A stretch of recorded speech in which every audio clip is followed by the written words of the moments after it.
Hello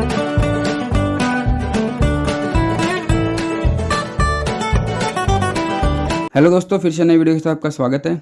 आज हम पढ़ने वाले हैं जलवायु के बारे में। चैप्टर नंबर 4 जो है हमारा चल रहा है और एक सीरीज़ हमने स्टार्ट कर रही है जिसमें परीक्षा वाणी का हर एक पेज जो हम कंटिन्यू पढ़ते जा रहे हैं और अभी जलवायु तक पहुंच गए हैं। चैप्टर नंबर इससे पहले 3 वाला हमने कंप्लीट कर दिया है और ये आज ये भी ख़त्म हो जाएगा शायद। तो अगर वीडियो आपको अच्छी लगती है तो वीडियो को लाइक और चैनल को सब्सक्राइब कर दीजिए। अब चलिए स्टार्ट करते हैं। किसी भी राज्य की जलवायु वहाँ के देशांतर और अक्षांतीय स्थिति, जल और स्थल का वितरण, समुद्र की दूरी, समुद्र तल की ऊंचाई, उच्चावच, वायुदाब एवं पवनों का धरातल पर वितरण आदि अनेक कारकों पर क्या होता है, निर्भर रहता है। मतलब कोई भी, ये बात उत्तराखंड की नहीं कर रहे हैं, वो हर जगह की बात कर रहे हैं कि जब भी किसी की जलवायु के बारे में पढ़ते हैं वहाँ का देशांतरी और अक्षांतरी विस्तार कैसा है, उसकी स्थिति कैसी है, वहाँ का जल और स्थल का वितरण कैसा है, समुद्र तट से उसकी दूरी कितनी है, समुद्री तल से उसकी हाइट कितनी है। एक समुद्र तल से 2 चीज़ें आपको याद रखनी है, एक हाइट और एक दूरी। फिर उसका उच्चावच कितना, वायु दाब कितना है और पवनों का धरातल पर वितरण कितना है आदि अनेक कारकों पर निर्भर करता है। ठीक है। यद्यपि समुद्र तल से बहुत अधिक ऊंचाई, भिन्न भिन्न स्थानों की ऊंचाई में भिन्नता, पर्वत श्रेणियों की दिशा, ढाल की प्रवणता, छायादार व वनाच्छादन,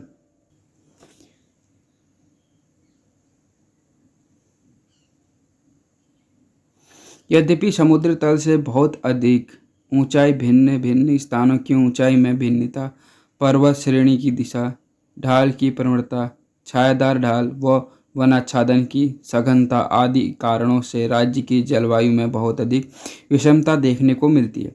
फिर भी यहाँ हम प्रदेश की जलवायु का अध्ययन सामान्य रूप से प्रचलित 3 ऋतु, मतलब अगर हम प्रदेश की बात करें, उत्तराखंड राज्य की बात करते हैं तो हम 3 ऋतुओं के बारे में अच्छी तरह पढ़ पाएंगे। हम क्या करेंगे, हमें 3 ऋतु हैं उनके बारे में बढ़िया से पढ़ेंगे। अब पता है ना 3 ऋतुएं कौन कौन सी होती हैं, ग्रीष्म, वर्षा और शीत। इसके आधार पर हम यहाँ की जलवायु के बारे में देखने वाले हैं। ठीक है, चलिए। अब जैसे ग्रीष्म ऋतु को स्थानीय भाषा में क्या कहते हैं, तो कहते हैं रूढ़ी या खरसाऊ। ठीक है, तो याद रखना रूढ़ी कौन है, रूढ़ी माने कठोर। ठीक है, कट्टरवादी आदमी होता है जो रूढ़ी होता है। ठीक है, वही होता है। और एक खरसाऊ, 2 नाम है ग्रीष्मकालीन ऋतु के। ग्रीष्मकालीन ऋतु के 2 नाम है, मैंने बताया आपको, एक खरसाऊ है और एक रूढ़ी है। उसी तरह से आपको याद होगा वर्षा जब होती है तो उसे चौमास कहते हैं। चौमासा मतलब हमारे गांव में कहते हैं कि चौमास आएगी, तो वही होता है। और बस कहाँ पर, गाल में, तो चौमास आ गया है गाल में या बस में कह सकते हो। चौमास कहाँ है, बस में आ गया है। या फिर ये कह सकते हो बस चौमास आने वाला है, तो बस गांव गाल, बस गाल चौमासा। रूढ़ी खरसाऊ ग्रीष्मकालीन का, बस गाल चौमासा। शीतकाल को कहते हैं शूंद व शीतकला। चलो ये शीतकला तो आप आसानी से याद कर सकते हो, बस बचा क्या, शूंद। तो ये है शूंद, जिसको शीत ऋतु को शूंद व शीतकला नामों से जाना जाता है। अब आता है आपका ग्रीष्म ऋतु। ठीक है, अब इसके बारे में पढ़ेंगे, कौन कौन सा पॉइंट इसमें इंपॉर्टेंट है वो बताते हैं। मतलब भूमध्य रेखा से सूर्य जब कर्क रेखा की ओर बढ़ता है, मतलब जब भूमध्य रेखा से सूर्य की बात कर रहे हैं, ये किसकी तरफ, कर्क। इसमें 2 चीज़ों का है, भूमध्य और कर्क। जब भूमध्य से सूर्य कर्क रेखा की तरफ बढ़ता है तो उसके बाद होता है ग्रीष्म ऋतु की शुरुआत होती है। राज्य में ग्रीष्म ऋतु का प्रभाव याद रखना, मार्च से जून। अब सबसे ज़्यादा गर्मी कब होती है, जून में होती है, हर कोई कहता है। स्टार्टिंग कहाँ से, मार्च से हो जाती है। ताप बढ़ने व दाब घटने के कारण इस दौरान निचले भागों में तड़के गर्जन के साथ छिटपुट वर्षा, कभी कभार तूफान। वही है, ताप बढ़ता है और दाब घटने लगता है, तो इसके कारण क्या होती है, छुटपुट क्या होती है, वर्षा भी कहीं कहीं पर और तूफान भी कहीं कहीं आ जाता है। मई से जून तक तापमान सर्वाधिक रहता है। मैंने कहा ना, मई और जून में तो भाई बहुत तगड़ा तापमान रहता है। इस दौरान राज्य के सामान्यतः उष्ण कटिबंधीय दशाएं पाई जाती हैं। इम्पोर्टेंट ये लगाओ टिक पहले कि ग्रीष्मकालीन में कौन सी दशाएं दिखती हैं। अब यार गर्मी है तो उष्ण में होगा ना, तो उष्ण कटिबंधीय दशाएं। फिर भी मैदानी क्षेत्रों में अपेक्षाकृत कम तापमान कम रहता है। ठीक है। उच्च हिमालय की चोटी तो सदैव हिमाचल, वो तो भैया उसका कोई तोड़ नहीं है, वो हमेशा बर्फ़ से ढकी रहेगी। तो मई और जून में सबसे ज़्यादा गर्म होता है। और यहाँ इस दौरान क्या होता है, सामान्यतः कौन सी दशाएं रहती हैं, तो उष्ण कटिबंधीय रहती हैं। शिवालिक अर्थात बाह्य हिमालय या फिर इसका अन्य नाम मुख्य हिमालय, या फिर जल्दी कमेंट करके बताओ। का ग्रीष्मकालीन तापमान 29 से 38 रहता है। शिवालिक का ग्रीष्मकालीन कितना रहता है, 29 से 38 रहता है, 29.4 से रहता है। जबकि इसके दक्षिणी तथा निचले घाटियों में 40 डिग्री तक रह जाता है। देखा मैंने कहा ना, ऊपर का लेवल अलग नीचे का लेवल अलग रहेगा। ऊपर का क्या है 29 से 38 तक का है, और जबकि नीचे सीधे क्या है, इन दोनों के मिड में थोड़ा आगे मतलब 40 हो गया। बताओ, ये निचले भाग की बात कर रहा हूँ। शिवालिक की अपेक्षा मध्य हिमालय क्षेत्र का तापमान कम रहता है। अच्छा, ये तो ऑब्वियसली बात है। देखो, शिवालिक की अपेक्षा मध्य हिमालय जो होगा उसका तापमान कम है। उच्च हिमालय क्षेत्र में तापमान सबसे कम रहता है। ठीक है। सबसे कम तापमान कहाँ रहता है, क्वेश्चन पूछ सकता है। तो कहाँ रहता है कहोगे, तो याद रखना उच्च हिमालय में, सबसे ज़्यादा शिवालिक का। इस समय देहरादून का तापमान, अधिकतम तापमान 30 से 35 डिग्री व न्यूनतम 21 से 22 डिग्री। ठीक है। याद रखना देहरादून का अधिकतम तापमान कितना है, 30 से 35 डिग्री, न्यूनतम 21 से 22 याद कर लो, और वहाँ 30-35। नैनीताल का अधिकतम 24 डिग्री सेल्सियस व न्यूनतम 8 डिग्री। हरिद्वार का 38 डिग्री सेल्सियस रहता है। मतलब आपसे कभी कभार क्वेश्चन पूछ लेगा, बताइए देहरादून का न्यूनतम तापमान या अधिकतम तापमान कितना रहता है, तो आपके अंदर 30 से 35, 22-23, तो 21-22। नैनीताल का कितना है 24, और न्यूनतम 8 हो गया। हरिद्वार का 38 है। ठीक है। अब सबसे ज़्यादा तापमान जो है किसका रहता है कहोगे, हरिद्वार का। इस तरह से आपसे क्वेश्चन पूछ सकता है कि सबसे ज़्यादा तापमान किसका रहता है, तो आपको याद रखना है हरिद्वार का। अब हमारा आता है वर्षा ऋतु। ठीक है। अब वर्षा ऋतु के बारे में पढ़ते हैं, इसमें क्या है देखते हैं।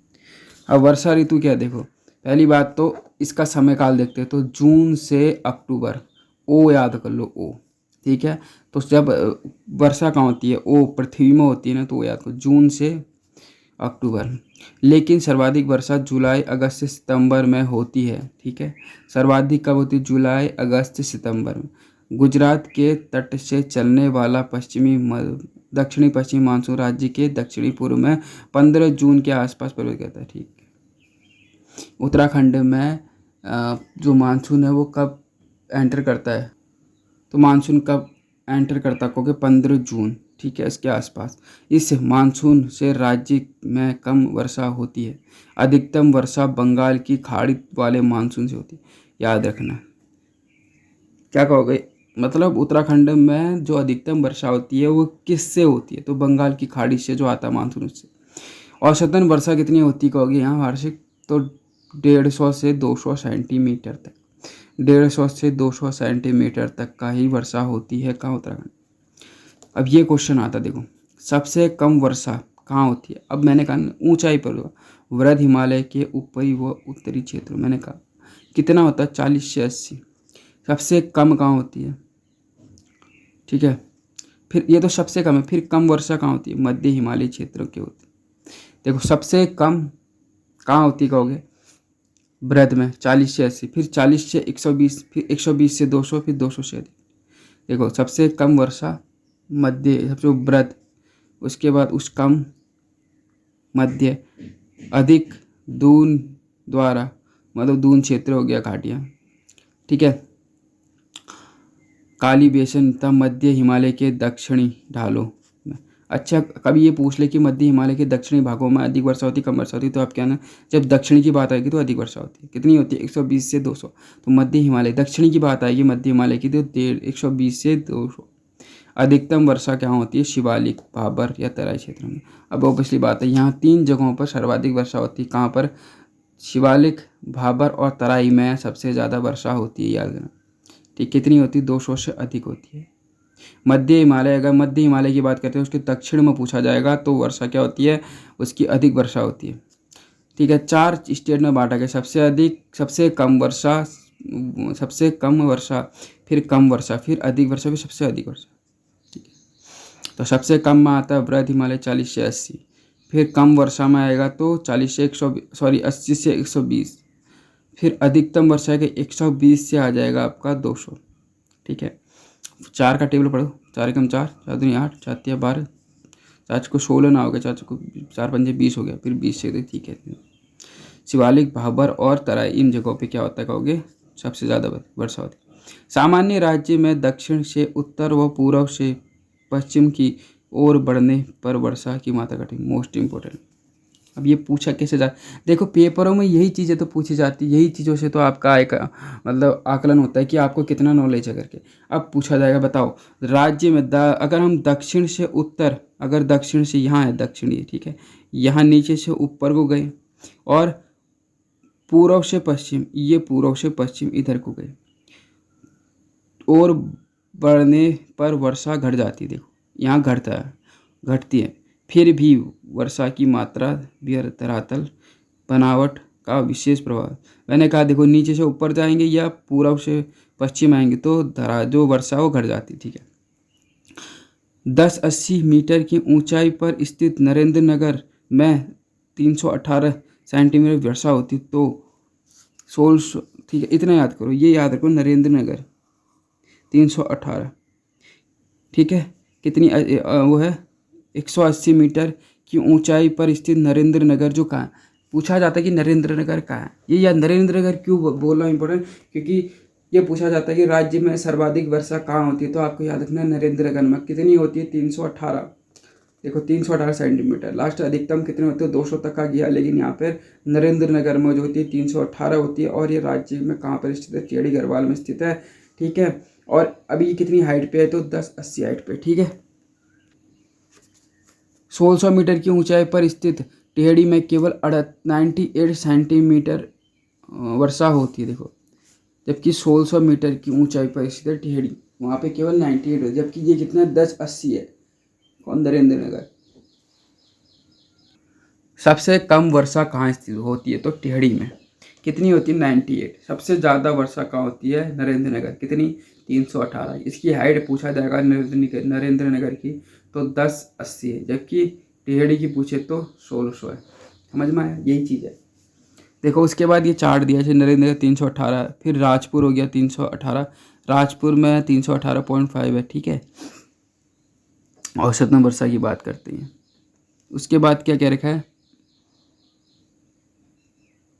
इसमें से आपसे पूछा क्या जा सकता है, और हाँ टेहड़ी, ये दो चीज़ें पूछी जाती है, टेहड़ी और नरेंद्र नगर। सबसे ज़्यादा वर्षा कहाँ होती है, एक राजपुर याद, अगर ऑप्शन में राजपुर आएगा तो आप राजपुर को टिक करके आना, क्योंकि राजपुर में 318.5 है, और ज़्यादा नरेंद्र नगर में कितना देर का 318.0, तो ये ज़्यादा ये हुआ ना। अगर राजपुर आ रहा है तो वहाँ राजपुर को टिक करके आओ, नरेंद्र नगर को टिक मत करना, लेकिन ऑप्शन में कन्फ्यूजन नहीं होगा तो केवल नरेंद्र नगर ही आएगा। ठीक है, ठीक है। अब उसके बाद आते शीत ऋतु। अब शीत ऋतु में क्या होता है, देखो इसके बारे में बात करते हैं। किसके बारे में, शीत ऋतु के बारे में। शीत ऋतु क्या कह रहा है, देखो इस ऋतु का प्रभाव अक्टूबर के मध्य मार्च तक रहता है। मैंने कहा ना अक्टूबर तक क्या होता है, वर्षा सबसे अधिक होती है। तो याद रखना क्या कह रखा है, इसका प्रभाव अक्टूबर से कहाँ, मार्च तक का रहता है।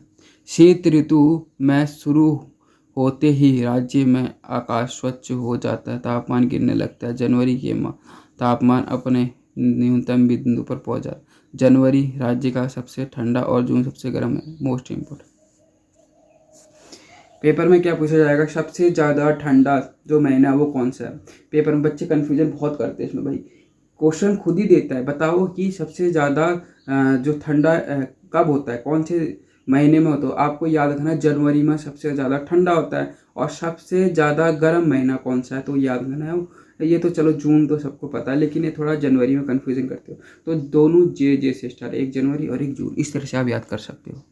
उसके बाद क्या कह रहा है, इस समय राज्य के 1550 मीटर से अधिक की ऊंचाई वाले लगभग सभी स्थानों पर हिमपात शुरू हो जाता है, लेकिन 2800 मीटर के निचले क्षेत्रों में हिम शीघ्र ही पिघल जाता है।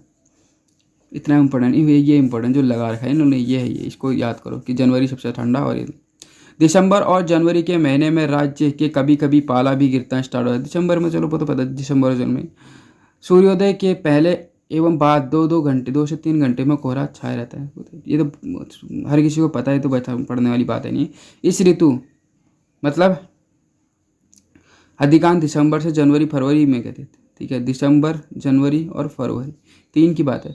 पश्चिमी चक्रवातों जो कि उत्तर दिशा से आते। अच्छा, अभी पूछा पश्चिमी चक्रवात कहाँ से आते हैं, तो उत्तर दिशा से आते हैं।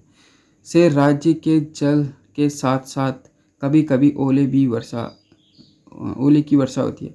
इस समय पौड़ी, गढ़वाल, टिहरी, गढ़वाल, अल्मोड़ा, देहरादून में सर्वाधिक वर्षा। सबसे ज़्यादा वर्षा कहाँ होती है? पौड़ी, गढ़वाल, टिहरी, गढ़वाल, अल्मोड़ा, देहरादून, जिनकी मात्रा 12.5 सेंटीमीटर से कुछ अधिक होती है, ठीक है। अब ये ऊंचाई के आधार पर जलवायु का विभाजन कर रखा है इन लोगों ने, ठीक है। ये देखते हैं अब है क्या इसमें, देखो। Doctor S.C. खरकवाल कौन थे? ने ऊंचाई, ताप व वनस्पतियों के अनुसार राज्य को 6 जलवायु क्षेत्रों में बांटा गया। मोस्ट इम्पोर्टेंट मैं बता रहा हूँ, ये चीज़ें आप पढ़ ले ना, इसको आप ध्यान रखना, ये इंपॉर्टेंट है। मैं 3 बार बोल चुका हूँ, इंपॉर्टेंट ये है।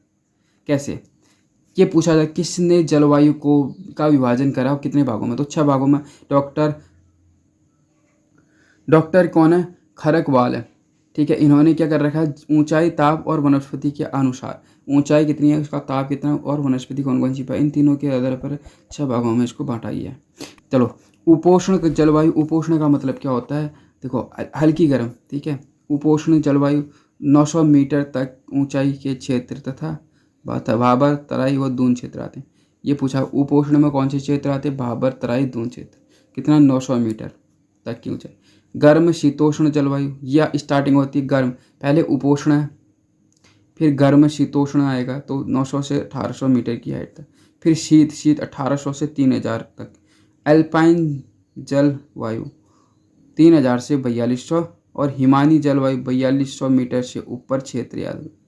चलो एक बार पहले याद करते हैं। उपोष्ण स्टार्टिंग 900 से, फिर 1800, 900 से 1800 हो गए, फिर 1800 से 3000, 3000 से 4200, 4200 से ऊपर के क्षेत्र, ठीक है।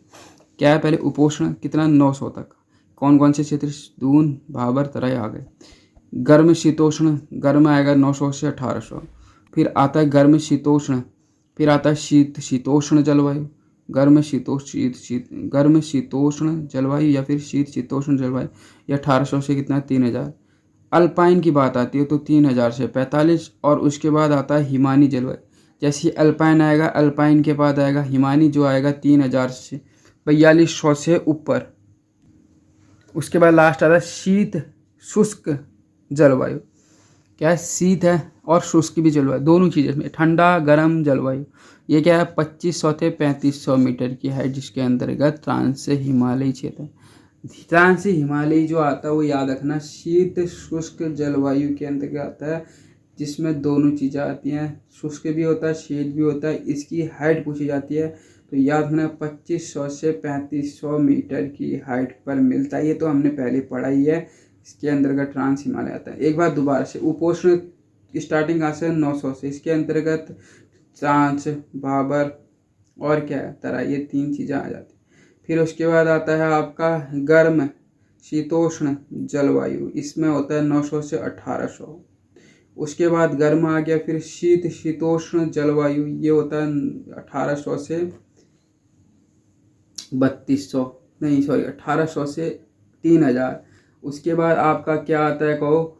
फिर आता है जैसे अल्पाइन आता है, तो अल्पाइन 3000 से 4200 आ गया, ये क्या है? अल्पाइन। उसके बाद आता है हिमानी जलवायु, हिमानी जलवायु आता है 4200 से ऊपर की हाइट। उसके बाद लास्ट आता है आपका, जिसमें आता है शीत भी आता है, शुष्क भी आता है और जलवायु।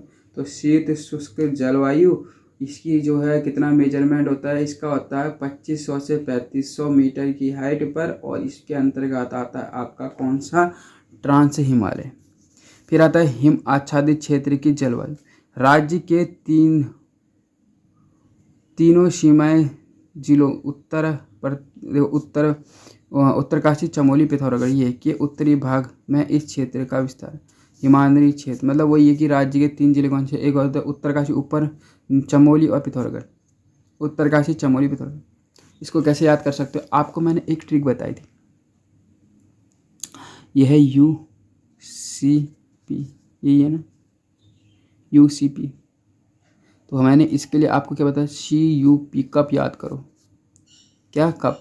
तो याद रखना शी से हो गया चमोली, U से हो गया उत्तरकाशी, P से हो गया पिथौरागढ़, ये 3 जो है इसके अंतर्गत आते हैं।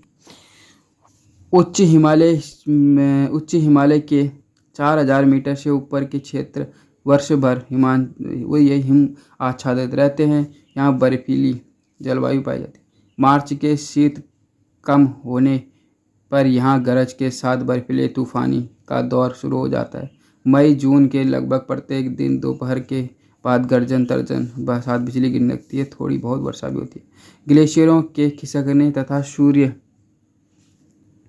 ग्लेशियरों के खिसकने तथा सूर्योदय व सूर्यास्त के समय हिमखंड लटकने की घटनाएं होने से यहाँ एक सामान्य मतलब ग्लेशियरों खिसकने और सूर्योदय तथा सूर्यास्त के समय जो हिमखंड होते हैं वो लटकने लग जाते हैं। मानसून जलवायु में ताप के बढ़ने के साथ हिमस्खलन की तीव्रता बढ़ जाती है। इस समय ही हिमस्खलन आकस्मिक भीषण और कोई नहीं। शीत ऋतु में यहाँ भीषण बर्फबारी होती, पता ही है बर्फबारी, अधिकांश आंधियाँ चलती हैं, तापमान शून्य से नीचे चला जाता है। गहरी घाटियों का तापमान भी कुछ अधिक रहता है। Most important. चलिए अब इस चैप्टर को हम लोग ख़त्म करते हैं। तो दोस्तों आपको मेरी वीडियो कैसी लगती है, लाइक और चैनल सब्सक्राइब कर दीजिए। कल हमारा होगा प्राकृतिक आपदाएं। चलिए मिलते हैं हम नेक्स्ट वीडियो के साथ। Bye bye.